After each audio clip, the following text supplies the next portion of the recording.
വളരെ ചുരുങ്ങിയ കാലം കൊണ്ട് യുവാക്കൾക്കിടയിൽ വലിയ പ്രചാരം നേടിയ ടിക്ടോക്ക് ആപ്ലിക്കേഷന് രാജ്യവ്യാപകമായി നിരോധനം ഏർപ്പെടുത്തിയിരിക്കുകയാണ്. ആപ്പ് സ്റ്റോറുകളിൽ നിന്നും ഇനി ടിക്ടോക്ക് ഡൗൺലോഡ് ചെയ്യാൻ സാധിക്കില്ല. ആപ്പ് സ്റ്റോറുകളിൽ നിന്നും ടിക്ടോക്കിനെ ഉടൻ പിൻവലിക്കണമെന്ന് ആപ്പിളിനും ഗൂഗിളിനും കേന്ദ്ര സർക്കാർ നിർദ്ദേശം നൽകിയതിനെ തുടർന്നാണ് നടപടി. ടിക്ടോക്ക് ആപ്ലിക്കേഷന് വിലക്ക് ഏർപ്പെടുത്തണമെന്നാവശ്യപ്പെട്ട് മധുര സ്വദേശിയായ അഡ്വക്കേറ്റ് മുത്തുകുമാറാണ് ഹർജി നൽകിയത്.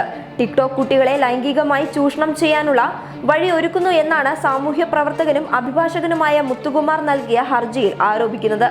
പോണോഗ്രാഫി, സാംസ്കാരിക തകർച്ച, ശിശുപീഡനം, ആത്മഹത്യ തുടങ്ങിയവയ്ക്ക് ടിക്ടോക്ക് കാരണമാകുന്നു എന്ന് ഹർജിയിൽ പറയുന്നു. ടിക്ടോക്ക് നിരോധനം സംബന്ധിച്ച മദ്രാസ് ഹൈക്കോടതി മധുര ബെഞ്ചിന്റെ വിധി സ്റ്റേ ചെയ്യാൻ സുപ്രീം കോടതി വിസമ്മതിച്ചതിന് പിന്നാലെയാണ് കേന്ദ്രത്തിൽ പെട്ടെന്നുള്ള നടപടി. മദ്രാസ് ഹൈക്കോടതി വിധി പ്രകാരം വിധി വന്നതിന് ശേഷം കേന്ദ്ര സർക്കാർ ആപ്പ് ഡൗൺലോഡ് ചെയ്യാൻ സാധിക്കുന്ന വഴികൾ അടയ്ക്കണം. വിധിക്ക് സ്റ്റേ അനുവദിക്കാത്തതിനാൽ ഉടൻ തന്നെ സർക്കാർ ആപ്പ് നിരോധന നടപടികൾ ആരംഭിച്ചു കഴിഞ്ഞു. ഇന്ത്യൻ സംസ്കാരത്തെ നശിപ്പിക്കുന്ന തരത്തിലുള്ള വീഡിയോകളാണ് ഈ ആപ്പ് വഴി പ്രചരിക്കുന്നതെന്ന് ഹർജിക്കാരൻ വ്യക്തമാക്കിയിരുന്നു. അശ്ലീല ഉള്ളടക്കങ്ങളുള്ള വീഡിയോകൾ ടിക്ടോക്ക് വഴി പ്രചരിക്കുന്നുണ്ടെന്നും മദ്രാസ് ഹൈക്കോടതി ചൂണ്ടിക്കാട്ടി. കഴിഞ്ഞ ആഴ്ചയാണ് ടിക്ടോക്ക് നിരോധിക്കണമെന്ന് കേന്ദ്രത്തോട് മദ്രാസ് ഹൈക്കോടതി ആവശ്യപ്പെട്ടത്.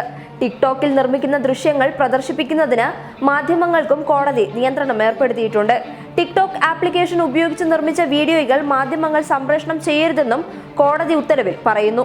സ്വകാര്യത മുൻനിർത്തി അമേരിക്ക, ഇന്തോനേഷ്യ, ബംഗ്ലാദേശ് തുടങ്ങിയ രാജ്യങ്ങളും ടിക്ടോക്കിന് നിരോധനം ഏർപ്പെടുത്തിയിരുന്നു. ടിക്ടോക്കിന്റെ ഉപഭോക്താക്കളിൽ വലിയൊരു ഭാഗം ഇന്ത്യയിലെയും മറ്റ് ഏഷ്യൻ രാജ്യങ്ങളിലുമാണ് ഉള്ളത്. വിവിധ രാജ്യങ്ങളിൽ നിന്നായി ടിക്ടോക്കിലെത്തുന്നത് 11നും 14നും ഇടയിൽ പ്രായമുള്ള കുട്ടികളാണ് എന്നാണ് റിപ്പോർട്ട്. ഇവരാണ് ഏറ്റവും കൂടുതൽ സെൽഫി വീഡിയോകളും പോസ്റ്റ് ചെയ്യുന്നത്. ടിക്ടോക്കിന്റെ ഉപയോഗം കൗമാരക്കാരിലും യുവാക്കളിലും വലിയ രീതിയിലുള്ള സാംസ്കാരിക അധപതനത്തിന് വഴിയൊരുക്കുന്നുവെന്നും അതിനാൽ രാജ്യവ്യാപകമായി ആപ്പിന് നിരോധനം ഏർപ്പെടുത്തണമെന്നുമാണ് നിയമവിദഗ്ധർ അഭിപ്രായപ്പെട്ടിരിക്കുന്നത്.